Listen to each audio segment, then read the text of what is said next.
Shabbat Shalom, Haverim.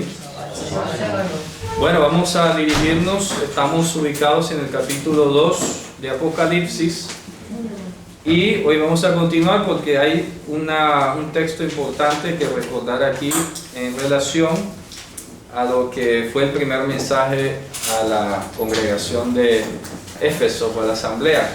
Yo quiero que mantengamos presente siempre algo. Desde el principio del capítulo 1 leímos dichoso el que lee y los que oyen, y hemos estado viendo que en el desarrollo de estas cartas que el mensaje en primer lugar ha sido dirigido al mensajero de la comunidad, o sea, al líder o al que esté encomendado o en representación, de la comunidad. Pero en segundo lugar el mensaje termina siendo dirigido el que tiene oídos para oír, oiga. O sea, que eso confirma lo que aquí hemos señalado, que el mensaje es para cada persona. No es dirigido a una gente en particular en la historia, no es una era, sino que es una circunstancia que se puede dar. Y en resumen y en concreto, el mensaje a los efesios fue que ellos habían perdido las primeras obras.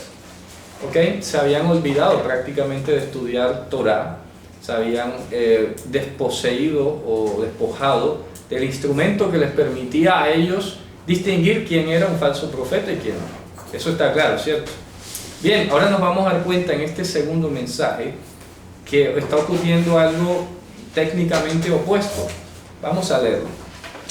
Estamos ubicados acá en el mensaje a la iglesia de Esmirna, ¿cierto? Vamos a ver. Sí, en el verso 8. Sí, dice: escribe al mensajero de la asamblea.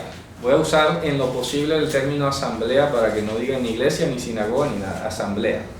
Ya que hemos explicado antes también que eclesía es sinónimo de sinagogi, ¿verdad? Y que ambos conceptos significan asamblea. Entonces no vamos a estar como parcializando un lado al otro. Escribe al mensajero de la asamblea en Esmirna. El primero y el postrero, ya hemos dicho el primero y el de después, porque Dios no le da lugar a más nadie. Versículo. En el 8, 2:8. El primero y el de después, el que estuvo muerto y vivió, dice estas cosas. Fíjate que está diciendo el que estuvo muerto y vivió. Está hablando de la resurrección del Mesías. Esto no nos cabe duda en ningún momento de que Mashiach haya muerto y resucitado. Hay algunas personas que han entrado en el conflicto a veces, y aquí lo hemos explicado muchas veces ya, que entonces que si Mashiach murió y si Mashiach es Dios, entonces Dios murió. Ese es un típico razonamiento occidental, un silogismo, hombre, que desconoce todo, ¿no? Aquí nos gastamos 45 lecciones de Marcos explicando precisamente por qué no es que Dios murió, porque es que aquí no vino Dios en toda su plenitud. Eso es algo básico. Aquí vino el cuerpo de la deidad disminuido inclusive, ni siquiera vino en toda su majestad. Entonces no se puede razonar así a fortiori, ¿verdad? De que entonces Dios murió porque el Mesías murió. No, eso es razonamiento silogístico occidental. Entonces está diciendo: yo sé o yo conozco tus obras. Miren que aquí está mencionando varios elementos. Tus obras, ya hemos visto a qué se refiere, ¿no? Tu tribulación y tu pobreza. ¿Ya? Tus obras, tu tribulación y tu pobreza. Ya hemos visto que las obras giran en torno a lo que es la Torah y el testimonio, ¿no? O sea, que este perfil de esta asamblea o de estas personas o de estos líderes puede ser que tienen claro lo que es la Torah y la profesan, padecen por la Torah y también pues afirman que eso es así, pero tienen un punto que es la pobreza. ¿En qué consiste la pobreza? Ahí te lo dice. Y le hace la aclaración: ojo, pero tú eres rico. Pero no rico de dinero, no, aquí no está hablando de eso. Porque ahí está a continuación la pobreza. ¿Cuál es la pobreza? Es decir, la blasfemia, en eso consiste la pobreza de esa iglesia. Yo conozco tus obras, tu tribulación y tu pobreza. Quiten el paréntesis, omítanlo. Es decir, la blasfemia. Entonces vamos a anotar acá: La pobreza está ligada en este mensaje a la blasfemia. ¿De quién? ¿De quién? Los que dicen ser judíos. Los que dicen ser judíos y no lo son. Dicen ser Yehudim o Yehudim y no lo son. Y no lo son sino Asamblea de Satán. asamblea De Satán. de Satán. Y ahí vamos a analizar entonces a ver. Para entender, muy sencillo, aquí lo estudiamos en Romanos capítulo 2. Una pregunta. Dígame. Los Yudim son todos los que estaban en la iglesia de Esmirna. No. Ahora vamos a ver. Para entenderlo, tenemos que rebobinar el cassette y devolvernos a Romanos capítulo 2. Por eso te preguntaba. No se está viendo nada. Pero vamos a ver, permítame ver. No, déjelo así. Entonces, ¿qué ocurre? Que en Romanos capítulo 2, aquí nosotros estudiamos y nos dimos cuenta que el apóstol Pablo le escribió a estos romanos, a estos judíos de Roma, y aquí fue, en aquel momento fue cuando estudiamos el concepto de Yehudí, ¿se acuerdan? ¿Sí se acuerdan lo que estudiamos aquí sobre el concepto de Yehudí? Que Yehudí, desde la época antigua, desde la época de Mardoqueo, por ejemplo, Yehudí era el que profesaba al único Dios. ¿Sí se acuerdan de ese juego de palabras Yehudí, Yahidí? ¿Sí se acuerdan o no se acuerdan? Sí, aquí lo vimos. Aquí habíamos hecho una equivalencia porque Yehudí había convertido en un juego de palabras con Yahidí. ¿Qué se decía en Israel? ¿Quién es Yehudí? O sea, ¿quién es judío? Yahidí, el que profesa al único Dios. Eso lo comenta el Midrash, por ejemplo, más tarde queda registrado, ¿no? El Midrash es después, pero queda recogido, porque es la explicación de por qué Mardoqueo, siendo benjaminita, es llamado Yehudí. ¿Ok? Mardoqueo es judío. ¿Pero por qué judío? Si él no es de la tribu de Judá, ni pertenecía a la tribu de Judá, y su genealogía más que clara es de Benjamín. Entonces, ¿por qué Mardoqueo es judío? Él era Yehudí porque era Yahidí, porque profesaba al único Dios, al Dios verdadero. Entonces, ¿qué es lo que nos dice Pablo de estos falsos o los que dicen ser judíos y no lo son? Romanos capítulo 2 nos lo dice. Vamos a ver. Miren lo que dice acá. Vamos a ver el versículo 17. Ahí está clarito. Romanos 2:17. ¿Quién lo lee, por favor? Pero si tú, que te dices judío y descansas en la ley, que te glorías en Dios, Sigue. que conoces su voluntad, que disciernes lo mejor amaestrando por la ley, y te jactas de ser guía de ciegos, luz de los que andan en las tinieblas, educador de ignorantes, maestro de niños, porque posees en la ley la expresión misma de la ciencia y la verdad. Pues bien, tú que instruyes a los otros, a ti mismo no te instruyes. Predicas, no robar y robas. Prohíbes el adulterio y adulteras. Aborreces los ídolos y saqueas sus templos. Tú que te glorías en la ley, transgrediéndola, deshonras a Dios. Sigue. Porque como dice la Escritura, el nombre de Dios por vuestra causa es blasfemado entre las naciones. Correcto. Vamos a dejarlo hasta ahí por ahora. Ya que pueden intuir o que pueden entender de esa lectura, que el que dice ser judío y no lo es el que es consciente de la Torá, se gloría, se jacta, la enseña, parece que le dice a la gente, oye, eso no está bien, pero ¿cuál es la característica? Que por dentro él no la hace. ¿Ya? No es hacedor. Ojo, la conoce porque la lleva como un estandarte de la ciencia y la verdad, confía, la administra, enseña y todo demás, pero él por dentro no la está cumpliendo. Eso es decir, yo soy Yehudí, pero por dentro no lo es. ¿Sí me explico? Entonces aquí no se está refiriendo a como se interpretó por muchísimos años en el catolicismo, que entonces los judíos eran la sinagoga de Satanás. No, no, no. Este mensaje está dirigido a todo aquel que se profesa alguien que predica al Dios verdadero, ya indistintamente de la raza o el pueblo de su extracción. Puede ser un creyente chino, un creyente siberiano, un creyente judío, un creyente indígena.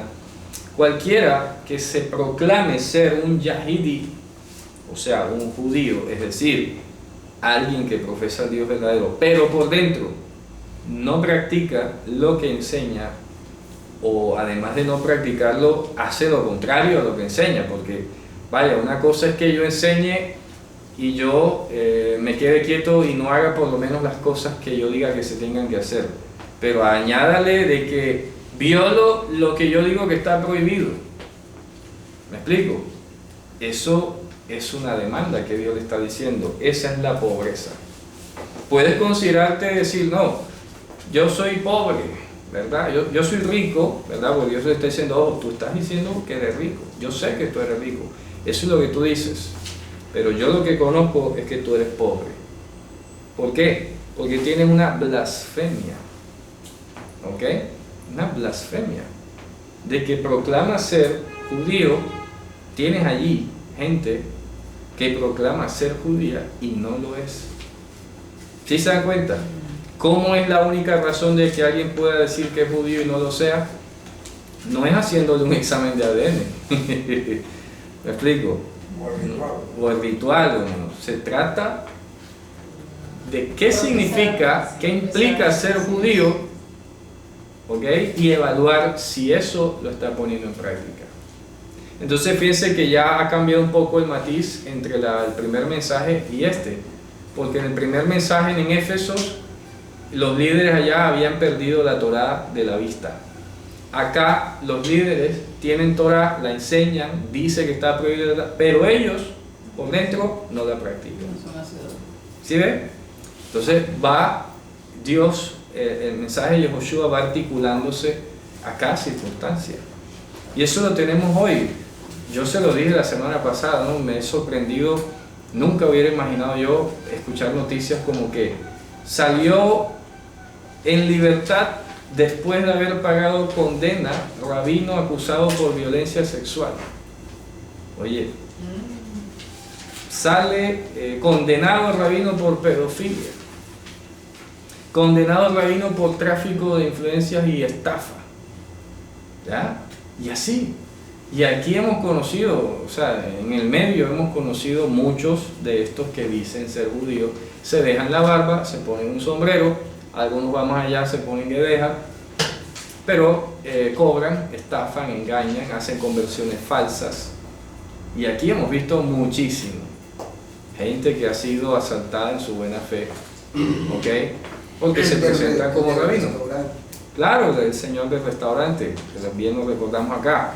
De hecho está por aquí, ya me dijeron que está por acá de vuelta. ¿Otra vez? Sí, está por acá. Entonces, ¿qué pasa? Hay que tener mucho cuidado.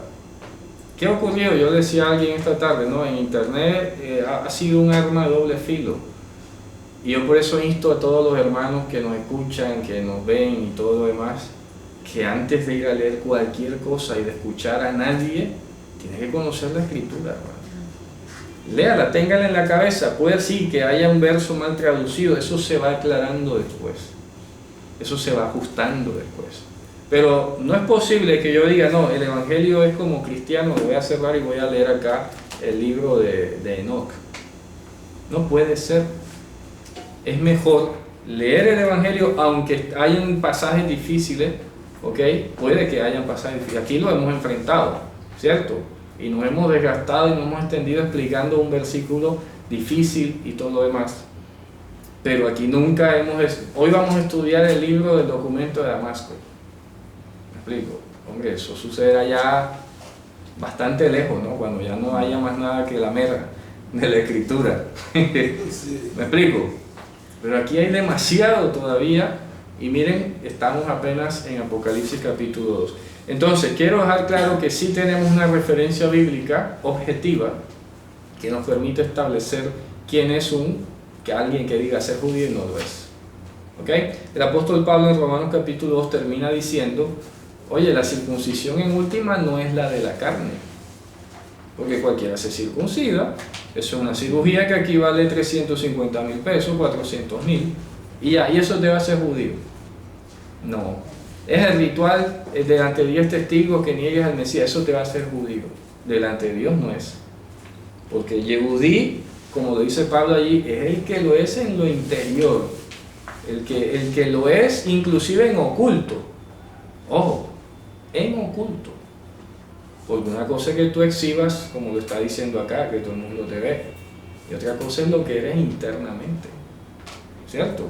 Cuando tienes la oportunidad de estar solo, que nadie te vea, ¿qué haces? ¿Cierto? Eso es donde se va a demostrar la casta de que estás hecho. ¿Ok? Fíjense ustedes. Entonces dice, ellos, los que en el fondo no practican lo que enseñan y además transgreden lo que prohíben, en el fondo están siendo asamblea de Satán. Ya habíamos explicado, sin embargo, que a pesar, permítame verifico acá algo, porque eso tiene que estar en concordancia con lo que enseñamos en una parashá, ¿se acuerdan? Que estábamos allá en el hotel. Sí. Y efectivamente, en ese momento, cuando enseñamos la parashá de Bilam, ¿se acuerdan? Sí. Habíamos explicado que la palabra Satán significa originalmente opositor, alguien que está en oposición, ¿cierto? En tropiezo. Adversario, exactamente, que está allí en contra, en oposición. Entonces, estamos ubicados en el 2, permítame, 2.9, y acá, bueno, sí, fíjense ustedes, aquí sí tiene artículo definido, porque aquí inclusive en griego sale la expresión tu Satanás, no es ninguna traducción al castellano, es que en griego mismo aparece la expresión tu Satanás. O sea que aquí nadie puede venir a decir, asamblea de opositores o asamblea de que hacen resistencia. No, aquí está hablando textualmente asamblea del mismísimo Satán. O sea, de Ha-Satán. ¿Se acuerdan? Pues Satán solo es opositor, que hace resistencia. ¿Ya? En el caso de Pedro. Como el caso de Pedro y todo demás. Pero acá estamos hablando de tu Satanás. Tú, que tiene artículo, además, y Satanás en arameo. Eso lo explicamos. Aquí entonces, ¿qué está diciendo? Que esa asamblea, en el mediano, o sea, corto, mediano o largo plazo, en el momento que vaya a ser, con ese tipo de liderazgo, va a terminar entonces, ¿qué? Convirtiéndose en tropiezo, convirtiéndose en un lugar donde finalmente se termine negando la fe. Esto concuerda mucho con lo que Pablo le dijo inclusive a Tito, ¿se acuerdan? Dice, tienen apariencia de piedad, pero niegan la eficacia de la misma. Vamos a leerlo. Eso se encuentra ahí en Tito 1:16, creo que es, ¿verdad? Vamos a leerlo, que esa encaja mucho en esta parte. Pues estamos hablando de apariencia, de aparentar, y por debajo se hace otra cosa. Vamos a ver. Eso está en Tito. No recuerdo. Creo que sí. Profesan conocer a Dios. Ese. Profesan conocer a Dios, pero con los hechos lo niegan. Vamos a leer, mira, vamos a leer, fíjate tú. Vamos a leer desde el 14, por favor. No atendiendo a fábulas judaicas ni a mandamientos de hombres que se apartan de la verdad. Todas las cosas son puras para los puros, mas para los corrompidos e incrédulos nada le es puro, pues hasta su mente y su conciencia están corrompidas. Profesan conocer a Dios, pero con los hechos lo niegan, siendo abominables y rebeldes, reprobados en cuanto a toda buena obra. Impresionante. ¿Se dan cuenta? Y no atendiendo a fábulas judaicas, además. ¿Ok? ¿Por qué? Porque inclusive en el judaísmo, bueno, voy a decir en algunos sectores para no generalizar, ¿verdad? Pero porque no sé en qué grado los diferentes ramas del judaísmo lo aceptan o lo profesan o lo creen.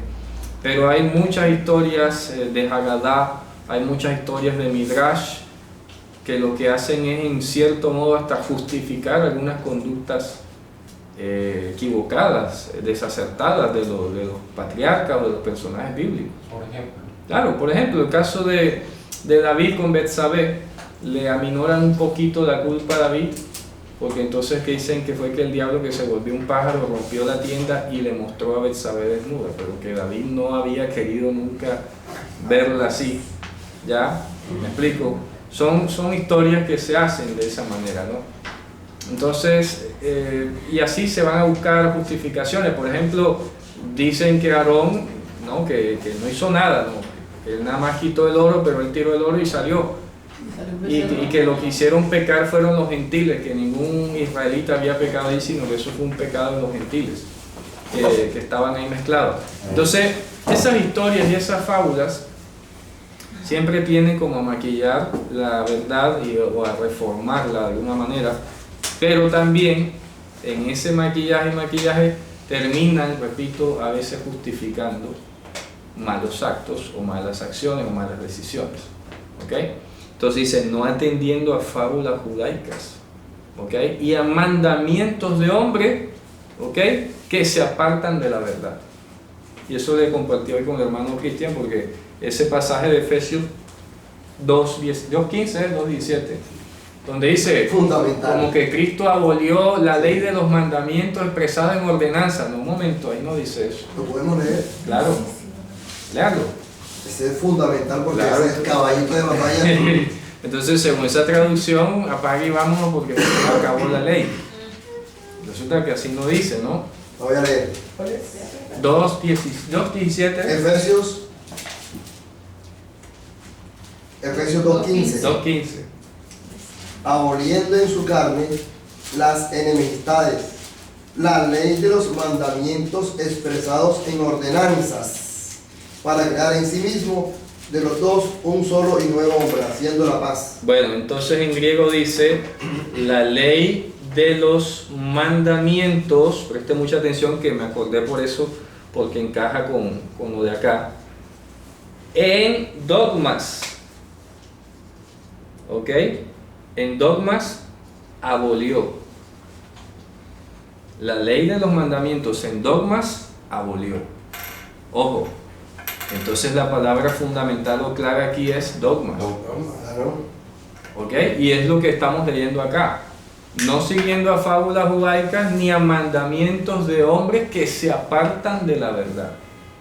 Aquí tuvimos, y lo revisamos en Marcos también, cómo el Mesías reprendió a muchos escribas, judíos y todo, cuando ellos, por ejemplo, con el primer mandamiento con promesa, que era honrar a padre y madre, ellos habían enseñado, según mandamiento de hombre, en dogma, que lo que se había dedicado al templo ya era del templo y no se lo podían dar a nadie, ni siquiera a sus padres. Y dice el Mesías, vaya, están equivocados y apartados de la verdad, porque el mandamiento del Padre pesa sobre cualquier otra cosa. Peor todavía entonces, si por seguir una disposición humana, entonces terminas anulando un mandamiento divino. ¿Ok? Por ejemplo, mire, el judaísmo en general, y que no me digan que no, el judaísmo en general es permisivo, o por lo menos no ve con tan malos ojos el lesbianismo. La homosexualidad, algunos sectores la toleran, ¿ok? No voy a decir que todos, pero algunos sectores la toleran. Medio la condenan, no son solamente los ultraortodoxos, son como más radicales en eso. Pero en cuanto al lesbianismo, como que se hacen de la vista gorda y no le den como tanto mal a eso. Entonces, si tú te pones a revisar, por ejemplo, si tú vas al tratado Yomá del Talmud, los rabinos parecía que tiraban sus lances, ¿no? Porque entonces en la primera página del tratado Yomá del Talmud, de la Mishnah, decía que el sumo sacerdote se apartaba 7 días antes de Yom HaKippurim, se apartaba solo para que no se contaminara, para que no le pasara nada, Y viene Rabí Yehudá y tira un lance y dice, no, y también se le da otra esposa.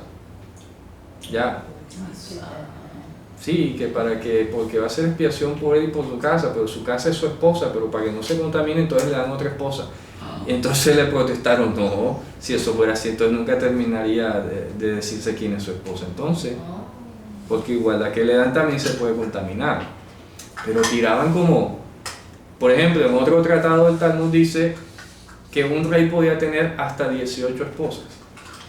Pero ¿de dónde sacan eso? Se olvidan que Moisés al principio dijo varón y hembra los creó y serán para una sola carne. Entonces ellos, ¿por qué con mandamientos de hombres y con tradiciones van a oponerse a la verdad?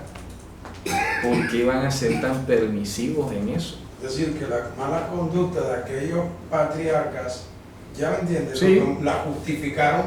Correcto. Como algo que es Permitido, aprobado, claro, permitido. algo permitido. Por ejemplo, en la época de los macabeos, ¿cómo permitieron que los hasmoneos, que no eran hijos de Aarón, fueran sumos sacerdotes?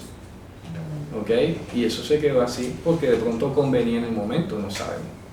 El asunto es que no hubo esa claridad, ¿ok? Y así se fueron acumulando situaciones que terminaron como mandamientos de hombre, cuyo fondo terminaba anulando la verdad. Por ejemplo, la Mishnah también decía, y aquí lo explicamos, que un hombre le podía dar divorcio a su mujer si salía ella sin el velo a la calle. ¿Dónde dice eso la Torá? Esa tradición humana, ese mandamiento del hombre está invalidando la verdad de la Escritura. Porque la Escritura dice que es solo por inmoralidad sexual, no por salir sin velo.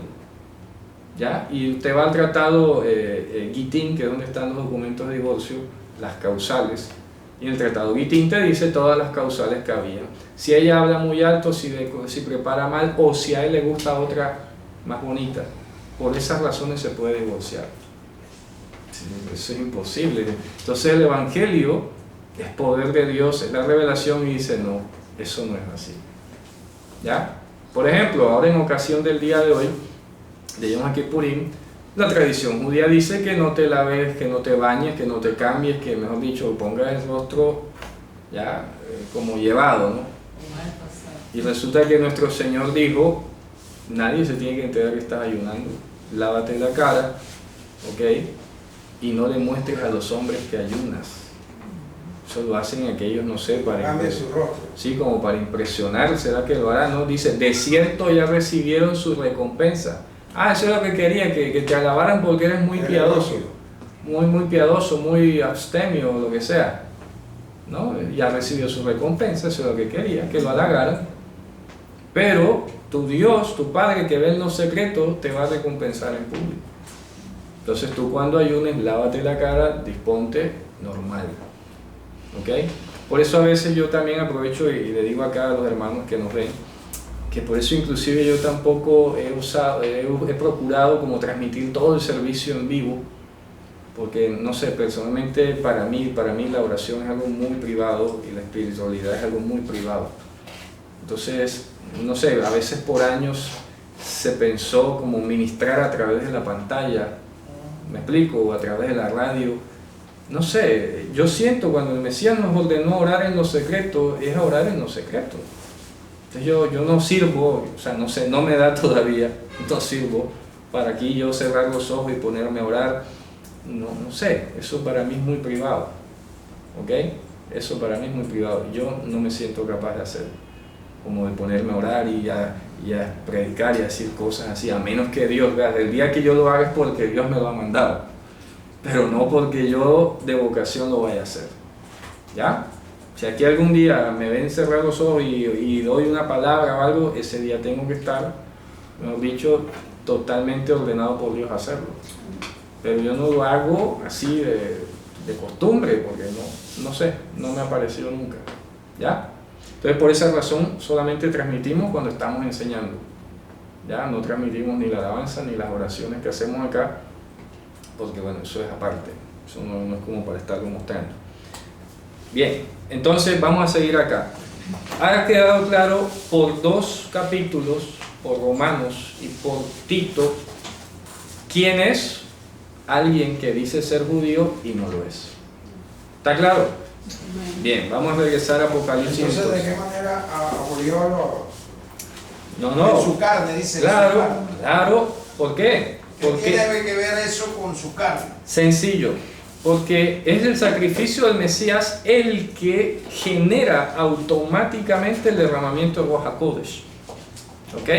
De manera que cuando los judíos, como Pedro o los otros, ven que sobre los gentiles viene el derramamiento de Ruach HaKodesh, queda una cosa muy clara: no hay necesidad de convertirse al judaísmo. Amén. ¿Me hago entender? Claro, porque es que el judaísmo parte de la premisa de que tú te tienes que convertir y luego es que viene tu neshama, como dicen ellos. O sea, te conviertes y vas a la neshama enseguida, según ellos. Y cuando vas a la neshama es que eres salvo. ¿Ya? Y por eso es que está la tradición de que primero tienes que circuncidarte y luego entrar al reino de los cielos. ¿Ya? Y por eso fue que el Mesías le dijo a Nicodemo: el que no entra, ¿verdad?, no puede verlo. El que no es nacido de arriba no puede entrar al reino, no puede verlo, porque eso es de arriba, eso no es de aquí de la carne. ¿Ya? Entonces, cuando Mashiach en su carne genera el derramamiento de Ruach HaKodesh que cae sobre cualquier carne, como estaba profetizado, anula automáticamente cualquier mandamiento humano en dogma que procurase diferenciar a unos de otros. Y eso lo dijo Pedro en Hechos: ninguna diferencia hizo entre nosotros y ellos a la hora de derramar Ruach HaKodesh. O sea que todos los protocolos de conversión dogmáticos del judaísmo fueron anulados. Y por eso es que ahí dice: haciendo de los dos un solo y un nuevo pueblo. Ahí está en Efesios 2. Claro, ahí lo dice. Ahí a continuación lo dice. Ahí lo dice seguido, por eso lo está diciendo. Porque es que lo que causa separación entre una persona y otra, que sean creyentes, no es la Torah, es su tradición humana. Vamos a entender. O sea, vamos a ver el ejemplo hoy. Nosotros consideramos acá que nuestros hermanos cristianos son creyentes, ¿ok? No sé, Dios sabrá lo que ellos sean, ¿no? Yo parto de que si en ellos ha habido una transformación, si en ellos se ha cumplido lo que dicen Hechos, que se han apartado de idolatría, de inmoralidad sexual, de homicidio, estudian la escritura, llevan una vida pues santa dentro de lo que entienden, para mí cuenta como creyente. Y si ellos lo dicen, yo soy creyente, yo le creo. Allá él con sus obras, ¿no? Por eso estamos viendo el mensaje de Esmirna. Allá el que diga que es y no es. ¿A dónde vamos? ¿Qué es lo que nos separa entonces a nosotros de los demás hermanos, o entre todos los hermanos? ¿Qué es lo que nos separa? Las instituciones humanas. Claro. Son las instituciones. No, es que nosotros acá tenemos el credo de Westminster, yo ni tengo idea ni qué es eso. Ya, no sé, pero ese credo seguramente dirá cosas que yo no sé, no me identifico, no sé, ¿verdad? No, que nosotros somos acá tal cosa. En fin, tantas regulaciones humanas que hay, instituciones, que bueno, pero en última, como lo compartí varias veces acá, bueno, ¿cuál es tu problema si yo voy a tu comunidad con kippah y tal? ¿Por qué te tiene que incomodar? Intolerancia. Claro. Ah, es porque según tu teología, ¿no será que según tu teología los judíos están mandados a recoger o tienen que dejar de ser judíos y convertirse en cristianos? ¿Será que es así? Revisa esa teología, ¿no? Porque yo no tendría por qué tener problema ni inconveniente, ni ningún hermano en ningún lugar, de pronunciar una palabra en hebreo, de orar en hebreo si lo entienden, ¿no? O lo que sea, o de proferir o de portar una identidad bíblica hebrea, porque es creyente ante todo. Ambos tienen que desconvertirse, claro, tienen que convertirse al Señor. Claro, es que eso es lo que dice en Gálatas, allá iba. A mí una de las cosas más hermosas que al final vimos en Gálatas fue esa: oye, aquí lo que importa es que sea una nueva creación. Las cosas externas son secundarias. Por ejemplo, aunque a mí me incomoda un poco y no puedo decir lo mismo, pero hay algunos hermanos cristianos que usan el vínculo acá, algunos ministros que no son católicos, son como reformados, presbiterianos, usan el vínculo aquí que usan los sacerdotes católicos. Y digo, hombre, eso está un poco complicado porque causa un poco de confusión, ¿verdad? Causa un poco de confusión. Tú, si yo te veo vestido de negro con una cosa así, yo pienso que eres católico. No, yo no soy católico, yo soy presbiteriano. Bueno, no sé, pero da la impresión, ¿no? Pero bueno, vaya y venga, si él aclara, tengo que respetar su indumentaria, no sé. ¿Me explico? Eso da igual. Y si él viene acá y me ve con kippah y tal, y no me puede tildar a mí de incrédulo. ¿Ok? Te señala enseguida. Me va a señalar judaizante. Así es. ¿Ya? Nada que ver. Entonces, lo que causa divisiones son los dogmas humanos, no la Torah. La Torah no mantiene dividido a nadie. El que se sienta dividido por la Escritura, para mí es porque no es creyente. O sea, a mí no me puede separar de un hermano la Torah. No lo entiendo, no lo dimensiono. ¿Ok? La Torah no debe ser vista, ¿no? Si alguien considera que la ley separa, es porque la está viendo desde otra óptica muy diferente. Pero la Escritura es el lenguaje común, aquí lo hemos dicho, es nuestra constitución, es nuestro lenguaje, hablarás dentro de ellas. Me acuerdo que aquí vimos una enseñanza hace poco, hablarás dentro de ellas, así dice. O sea que nuestro lenguaje de comunicación es la Escritura. ¿Cómo va Jesús entonces a abolir ese lenguaje en el que nos comunicamos? ¿Qué va a terminar siendo? Que cada quien se imagina una cosa distinta, ¿ya? Porque como se ha abolido, mejor dicho, si ocurre la fase 1 de Efesios, apaga y vámonos, porque cada quien va a pensar diferente. Ahora estamos en la etapa 2, Esmirna. Asambleas tipo Esmirna poseen líderes que enseñan excelente, pero no lo practican. Y del líder para abajo, ¿no? Porque esto no es solo para líder, del líder para abajo, porque el que lee y los que oyen. Ojo.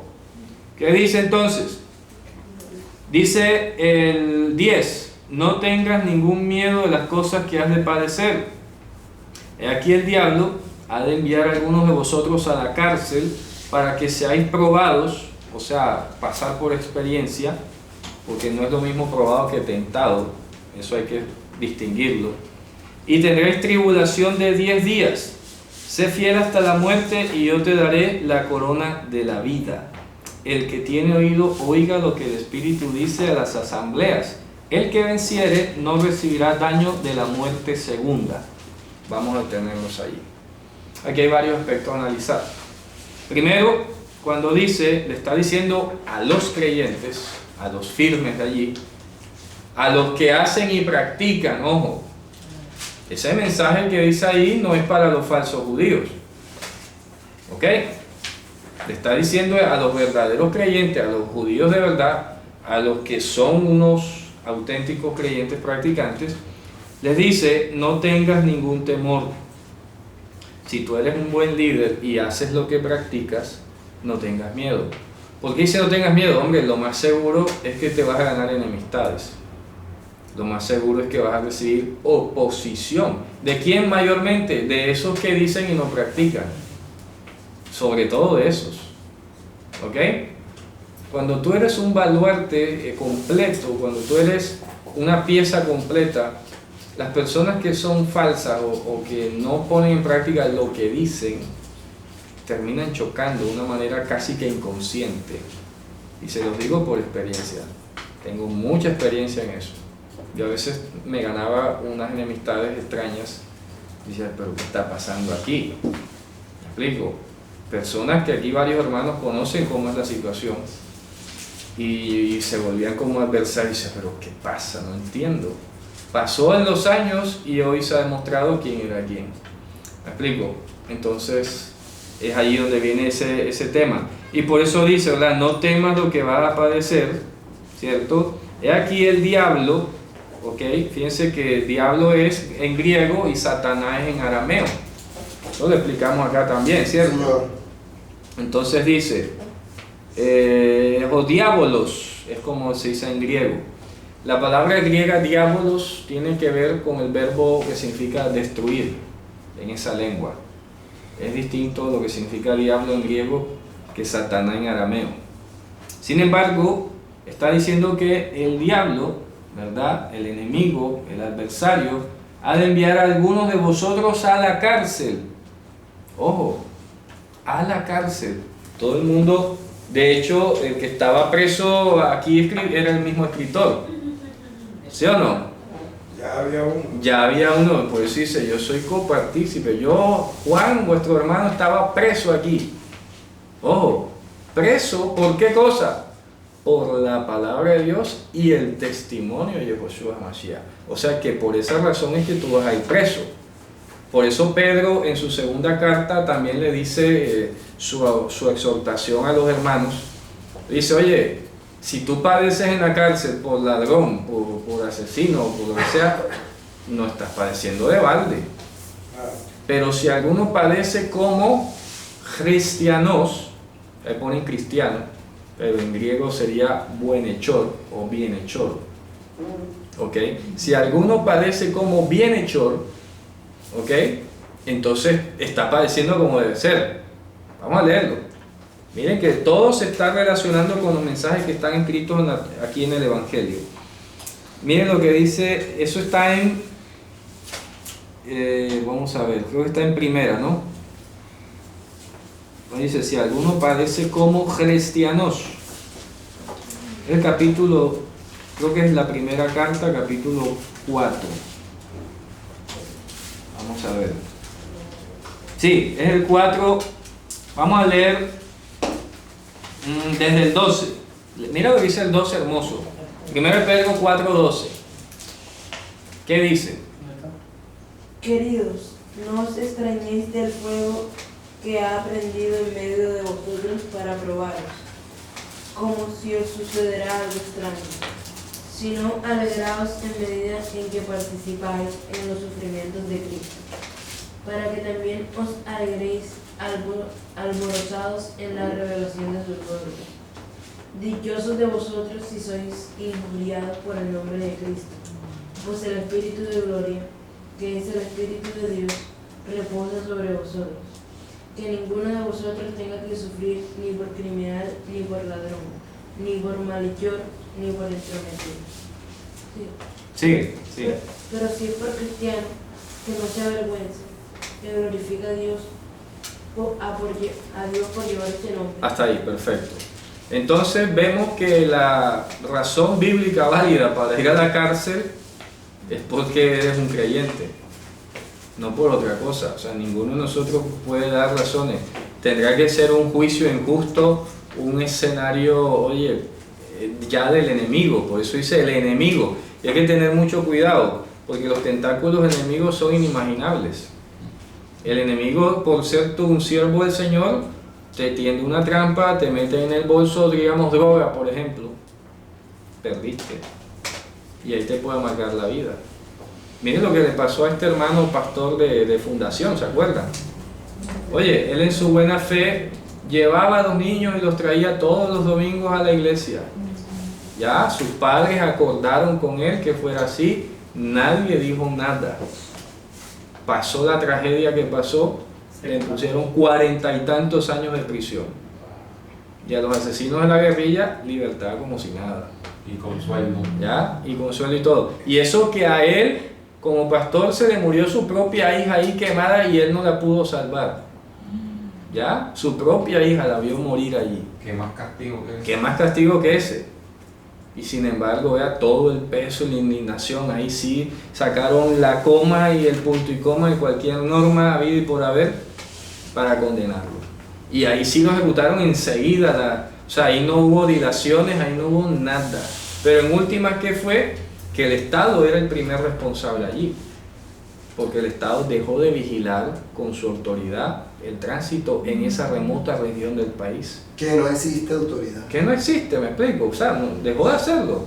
Entonces, el último culpable es el Estado, y eso nadie lo dijo. Todo el mundo se quedó callado. Lo dice porque se le viene el poco de familia. Claro, entonces demandan al Estado, tú sabes, 32 niños quemados. Oye, eso es muchísima demanda junta. Muertos. ¿Me explico? Ya muertos, Estamos calcinados. abogados ya. Pero entonces todo el peso, el sistema que está es siervo de Satanás, se movió enseguida especializado. Venga, vamos a hundir este. Oye, ¿tú sabes lo que hacía la labor de ese hermano allá? De llevar a esos niños y encaminarlos todos los domingos a ir a aprender del Señor, de llevarlos por la buena senda de los mandamientos o del Evangelio, como fuera que enseñara, el enemigo no respetó allí nada y le dio durísimo. Y el hermano está ya preso. ¿Y por qué está preso? Hombre, en cierto modo, de manera indirecta, aparte de, supongamos, la parte de la responsabilidad que él tenga, ¿no? Porque, a ver, juzgar la responsabilidad de él es muy difícil, porque las personas en los pueblos no vislumbran, no dimensionan las cosas, ¿ok? Entonces él, en su mundo, quizás nunca vislumbró que ese carro podía estallar, ¿ya? Y a él, pues, era la solución que encontró en el momento. En su ignorancia o en sus limitaciones no se sabe. Ahora él no lo hizo. Una persona que se creía que tenía la pericia. Que tenía la pericia, él confió mal, supongamos. Confió en la experiencia de esa persona, en fin, muchas cosas. Pero está terminando de manera indirecta preso debido a un acto que hacía en pro del testimonio del Mesías. ¿Me hago entender? Aunque sea indirectamente, porque si él no se pone a llevar niños a la iglesia, ahí estuviera tranquilo. Bueno, esos niños no son mi responsabilidad, o sea, ellos tienen sus padres, yo me dedico a quedar a mi iglesia y punto. Pero él se tomaba el trabajo de ir a recogerlos en su puerta, llevarlos y traerlos. Entonces, si está en la cárcel ese hermano, si está en la cárcel ese hermano, en cierto modo es por el testimonio del Mesías. Y hay que orar por él. Y sin embargo, fíjate cómo es Dios de poderoso, que el otro día salió la noticia y aún en la cárcel ya tiene 10 convertidos allí. O sea, fíjate tú, por eso dice, no temas lo que vas a padecer. Satanás te puede inclusive echar en la cárcel de una manera hasta injusta, ¿ok? Sí, porque tiene que ser injusta la manera como te echen en la cárcel. Por cristiano o por bienhechor, difícilmente. A menos que el enemigo sea tan frentero que por ser tú creyente haga todo para meterte. Por eso dice, no temas. Y fíjate tú, este hermano está ahí en la cárcel, ha predicado y ya tiene una congregación ahí, 10 personas. Están ahí creyentes. Quién sabe si para eso mismo también lo llevó Dios allá. O sea, las sendas del Señor son tan impresionantes y insondables. Pablo nunca le pagaron el viaje para ir allá. Correcto. Fue preso. Es correcto, así es. Bien, entonces está claro, el mensaje concreto de Esmirna es que hay que ser lo que dice Santiago, oidores y hacedores. No solamente oidor y enseñador, oidor y profesor, profesador. Más que todo en la práctica. ¿Ya? En la práctica. Y así hay muchos hoy también. Hay mucha gente que a veces está leyendo demasiado y en la práctica no lo están practicando y eso se nota. ¿Ok? Porque la memoria no es infinita. Una cosa es lo que tú sepas debido a la práctica y a la vivencia, y otra es la que sepas de memoria. Eso es totalmente diferente. ¿Ya? Yo siempre lo he explicado con el tema de la conducción. Ni te vas a aprender todo un libro de conducción de memoria al pie de la letra, y aunque te lo aprendieras no te sirve para conducir un carro. ¿Sí o no? Simple. Ok, regresemos acá entonces a Apocalipsis. Ya hemos visto entonces el mensaje de Esmirna. Ahora bien, llama la atención que ahí dice que enviará a vosotros a cárcel para que seáis probados. Ya hemos dicho que probado significa vivir una experiencia, no tentado, no tentado. El enemigo lo que más puede hacer es provocar una reacción. Vamos a apoyar a este a ver si reacciona o no. ¿Ok? Y dice, y tendréis tribulación, ojo, de 10 días. ¿Por qué menciona 10 días? ¿Ok? Y la que siga que es el Tripsin Hemeron Deca, 10 días. ¿Qué ocurre? Que en el pensamiento judío, y tiene razones bíblicas para ser así, vamos a comparar, por ejemplo, vamos a comparar Jeremías 42 del 2 al 3 y luego el verso 7. ¿Qué dice Jeremías 42 del 2 al 3? Y alguien más que tenga ya la mano, primero es Samuel 25, 29 y luego el versículo 38. Jeremías 42, 2. Sí, del 2 al 3. Y dijeron al profeta Jeremías, acepta ahora nuestro ruego delante de ti y ruega por nosotros a Hashem tu Dios, por todo este resto pues de muchos hemos quedado unos pocos, como nos ven tus ojos, para que Hashem tu Dios nos enseñe el camino por donde vayamos y lo que hemos de hacer. Ok, ahora lea el verso 7. Y aconteció que al cabo de 10 días vino palabra de Hashem a Jeremías. Ok, ahora vamos a leer primero Samuel 25-29, que dice: Y aunque se alce un hombre para perseguirte y buscar tu vida, la vida de mi Señor está encerrada en la bolsa de la vida, al lado de Adonai tu Dios. Ajá, Mientras que la vida de los enemigos de mi Señor la volteará en el hueco de la onda. correcto. Ahora lee el verso 38. Al cabo de unos 10 días hirió Adonai a Nabal y murió. Al cabo de 10 días. de 10 días. Ok, con estos versículos, por ejemplo, si le agregamos Daniel capítulo 1 del 12 al 15, sabemos que en ese primer capítulo de Daniel, ellos pidieron hacer un ayuno de 10 días, una dieta, una prueba de 10 días. Y al cabo de 10 días verían si ellos estaban más flacos o más gordos. ¿Ok? De allí, tradicionalmente en Israel, se dijo que todo varón de Israel debía esperar 10 días a que, mínimo, a que su oración fuese respondida. ¿Ya?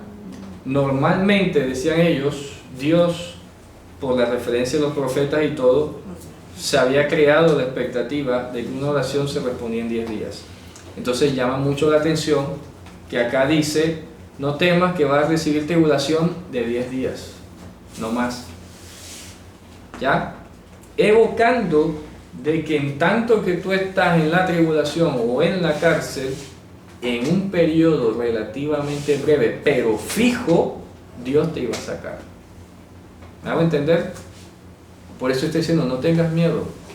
Entonces no vamos a tomar estos 10 días literales, ni vamos a alegorizar aquí, ¿no?, que son 10 años, o 10 eras, o 10 decenios, o lo que sea.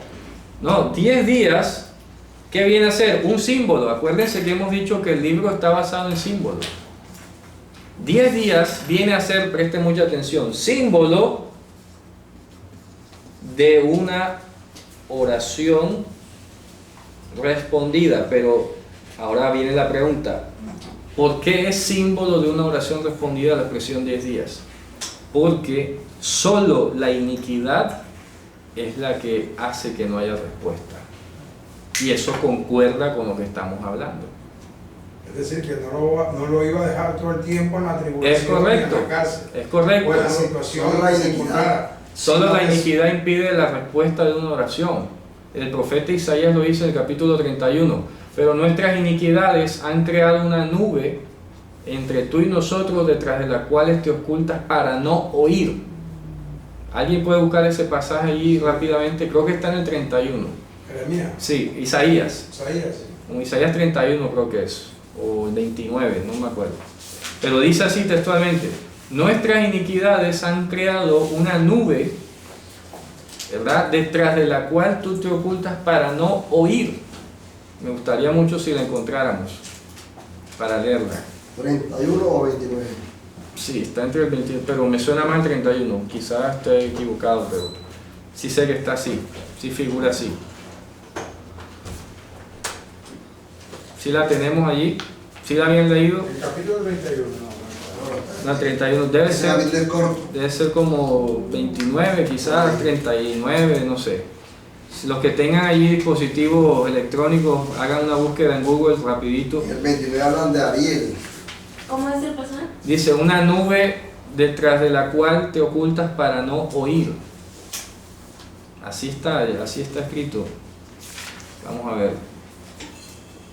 Es que bueno, por eso era que antes no quería cambiar de Biblia, porque antes yo ahí la encontraba enseguida. Pero aquí me pierdo, aquí ni modo. ¿Sí aparece?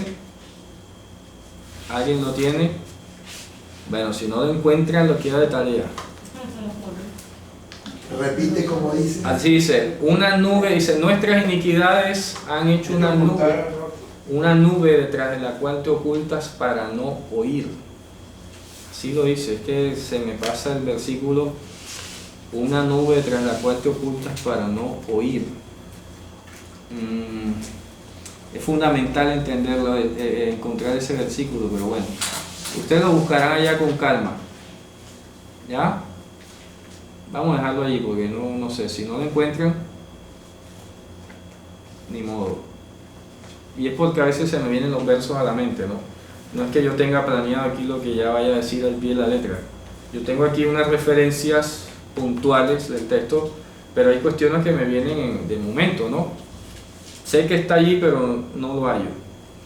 Así dice: nuestras iniquidades han hecho una nube detrás de la cual tú te ocultas para no oír.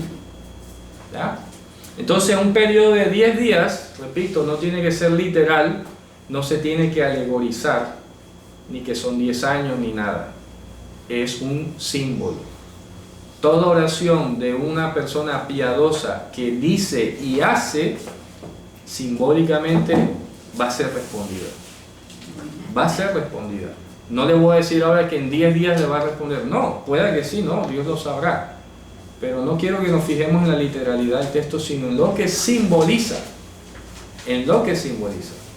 10 días, repito, significa que Dios va a responder. Indefectiblemente, Dios va a responder. ¿Ok? ¿Sí se entiende la figura del simbolismo?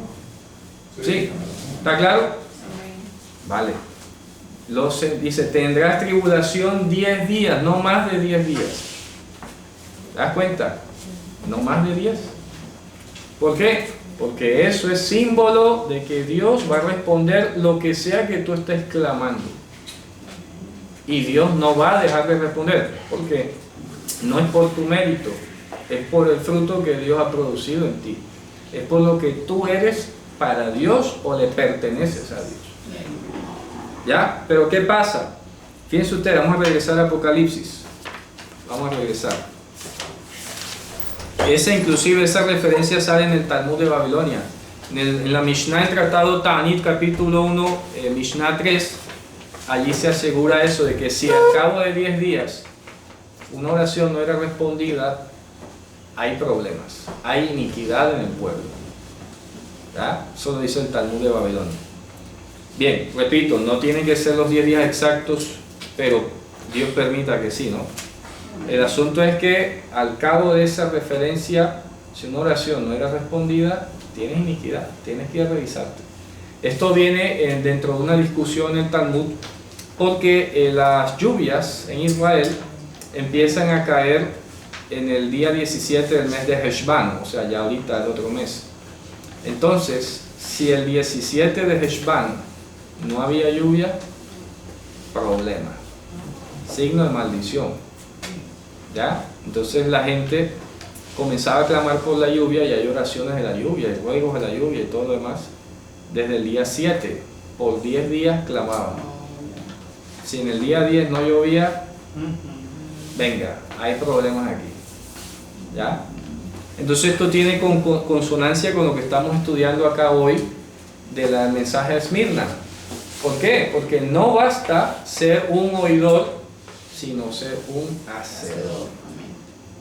Así que tú puedes ser un excelente orador, un excelente profesor, maestro, ministro, pastor, como quieras que te llames, pero si tus obras no acompañan a lo que tú dices, entonces vas a padecer y vas a tener miedo, porque Dios no va a estar ahí para responder. Con justa razón vas a estar padeciendo lo que padezcas. ¿Me hago entender? Amén. ¿Sí? Bien. Entonces dice, sé fiel, ojo, mira, sé fiel. Y la fidelidad la verificas tú en la práctica, no en las palabras. ¿Sí o no? ¿Cierto? En la práctica. Sé fiel hasta la muerte. Fíjate tú lo que está diciendo, ¿ah? Sé fiel hasta la muerte. Esto me hace recordar lo que también nos enseñó nuestro Señor cuando dijo: el que persevere hasta el fin es el que es el salvo. El que persevere hasta el fin. Pero si no perseveras y te quedas a mitad del camino después de 40 años de ministerio, miren lo que acaba de pasar aquí con este famoso cantante. Oye, no transcurrió como ni 6 meses, creo yo, o quizás un año, no sé. sale en público diciendo, sí, yo entrego mi vida al Señor, todo lo demás, y antes de ayer sale dando semejante espectáculo tan deplorable, ¿verdad? Que echó para atrás todo, absolutamente todo lo que había dicho. Así es. Ahora imagínense, Pisoteó. lo pisoteó además. ¿Ok? Entonces aquí el mensaje es, oye, no basta que pases al frente a hacer la oración de fe, que eso es lo que hay que decir también, porque ese es otro problema. En muchas congregaciones, en muchas asambleas, se confía demasiado en que las personas pasen al frente. Y muchos ministros llaman al frente, vengan al frente, vengan, ya es creyente, ya se convirtió. Porque está viniendo a la comunidad, porque pasó al frente y hizo la oración. Oye, eso por sus frutos los conocerás. El Mesías lo dijo, ¿no? El Mesías no dijo, por su confesión de fe lo vas a conocer. ¿Cierto? Por congregarse lo vas a conocer. No, Señor. Por sus frutos. ¿Y cuál es el fruto de Ruach HaKodesh? Ahí está en Gálatas. El fruto del Espíritu es gozo, paz, paciencia, benignidad, bondad, templanza, mansedumbre, fidelidad. ¿Ya? Contra tales cosas Contra tales cosas no hay límite. Eso no tiene un límite de acabose. ¿Ya? No que hasta aquí voy a ser fiel, o hasta aquí voy a ser bueno, o hasta aquí voy a ser bondadoso. No, eso no tiene límite. La pregunta es, ¿por qué de esa manera deliberada ponen esa palabra que ponen allí? La ley.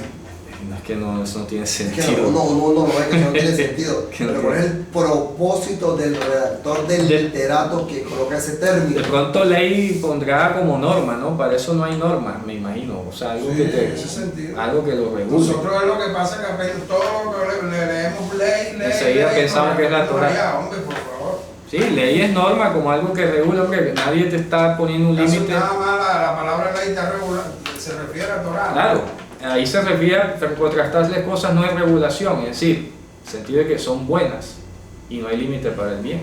Claro. Y eso concuerda con el tratado PA del Talmud, donde menciona que el estudio de Torah, la proporción de favores, traer la paz entre el hombre y su prójimo, contra esas cosas no hay límite, no hay ley, o sea, no hay norma, no hay límite. ¿Ya? No tienen por qué limitarse. Entonces, sé fiel hasta la muerte. El que persevere hasta el final, ese es el salvo. Por sus frutos lo conocerá. En otra parte, ¿cuál es la otra definición de fruto que habla el Evangelio? Esa es la que sale en Gálatas. ¿Y dónde está la otra? A ver, rapidito. Tener verbo. Sus obras. ¿Qué dice? Otra. A ver, sencilla, una palabra. En Romanos 6. Ahora que habéis sido libertados de la esclavitud del pecado, tenéis como fruto la santificación y como fin la vida eterna. Pero ¿verdad? ese está en Romano. Sí. Yo te tengo otro. Dígalo, a ver, Hebreos 10:10. suéltelo. Hebreos 10:10, que me gustó y lo anoté. En esa voluntad somos santificados mediante la ofrenda del cuerpo de Yehoshua, hecha una vez para siempre. Sí, pero eso es lo que Él hace. Él nos santifica, pero el fruto de nosotros tiene que ir en concordancia. Una cosa es que Él haya hecho todo para santificarnos, pero el que es santificado muestra santidad. Y por eso me gusta cómo termina diciendo Apocalipsis: el que sea justo, practique la justicia. El que se purifica, purifíquese todavía. Y el que hace maldad, pues siga haciendo la maldad, que igual ahorita se acaba. ¿Sí o no? No, eso no va a durarle toda la vida. ¿Ok? Entonces, sé fiel hasta la muerte. Es decir, no te puedes venir a dar por... Como le pasó al joven rico, ¿no? Ya todo eso lo guardé de mi juventud. ¿Qué me hace falta? Y yo, caramba, qué tipo tan insolente, ¿no? Claro, viste, ya le están poniendo límites. Claro, le está poniendo límite. No, ya yo eso lo hice. Bueno, ¿y quién te ha dicho que eso se acaba? Eso es hasta la muerte. ¿Quién te ha dicho que eso te jubilas de los mandamientos? ¿Sí o no? ¿Quién se inventó eso de, no, ya me jubilé de los mandamientos? Me Eso, falta uno. eso no es... Eso se refiere a un término que dice Me que falta uno, vende lo que tiene y ahora lo pobre. Le quedó grande. Ese sí no contaba, se pesa más que todo. será que podemos decir perseverando, la palabra Claro, perseverando, unánimes. el que persevera hasta el final. O sea que el ejercicio es la constancia. Dios premia la constancia. Yo siempre, Claro. yo un día pensé eso sin nada, sino ¿Cómo te ha ido? Bien, porque Dios premia la constancia, o sea, perseverando en el cumplimiento del mandamiento. Es que, exacto, es que mira, así como hemos dicho, nosotros como creyentes, lo que yo siempre quiero dejar claro, porque alguien dijo algo por así, no sé, no lo comparto de la manera como lo dice, pero yo no quiero que la obediencia esté inspirada por una retribución. ¿Me explico? O sea, tú obedeces porque tienes que obedecer. ¿Ya? Y eso también lo dice el pequeño Avot en la Mishnah. No sirvas al Señor como por un premio. ¿Ya? Así lo dice. Es que hacer el bien no es elogio. Sí, exacto. ¿Es obligación? Es obligación. Ya, listo. Entonces, a veces que se trata de enseñar como que, mira, que quieres bendición, entonces haz esto y practica. Entonces, a veces motivan a la gente a obedecer por un objetivo y no por un sin objetivo. Un deber. Por un deber. Ujú. ¿Me explico?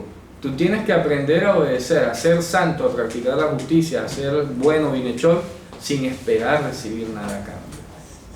¿Ok? Es porque para eso fuiste creado. También decía otro rabino, Pasa que- has estudiado mucha Torah, no lo tengas por mérito porque para eso fuiste creado.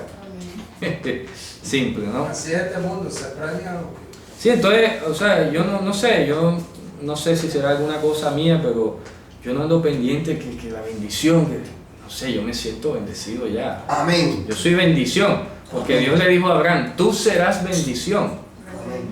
Yo me siento bendición. ¿Ya? Y no lo digo yo, los hermanos pues me lo dicen y eso es testimonio para mí, ¿me explico? Me edifica a mí también, porque la palabra que les llega, que Dios nos pone a compartir, ha sido de edificación, ha sido de despertar, ha sido de todo, de solicitud. Y me lo dice, hermano, usted es bendición. Ah, bueno, eso no lo digo yo ni es para mí, eso es trabajo del Señor. Porque Dios le dijo a Abraham, tú serás bendición. Gloria a Dios. Entonces aquí hemos dejado claro que la bendición no consiste en los materiales, ni en el éxito, ni en la prosperidad, ni en esas cosas.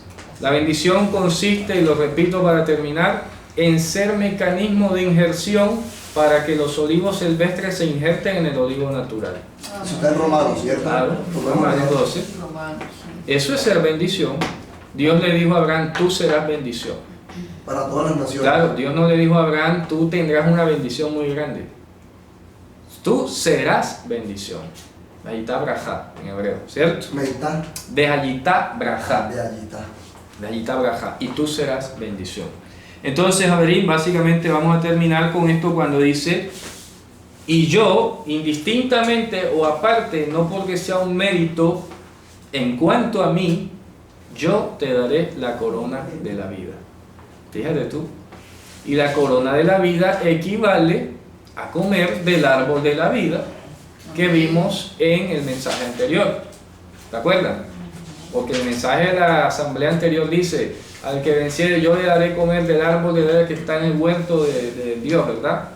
Y aquí está diciendo, al que persevere y practique hasta la muerte, yo le daré la corona de la vida.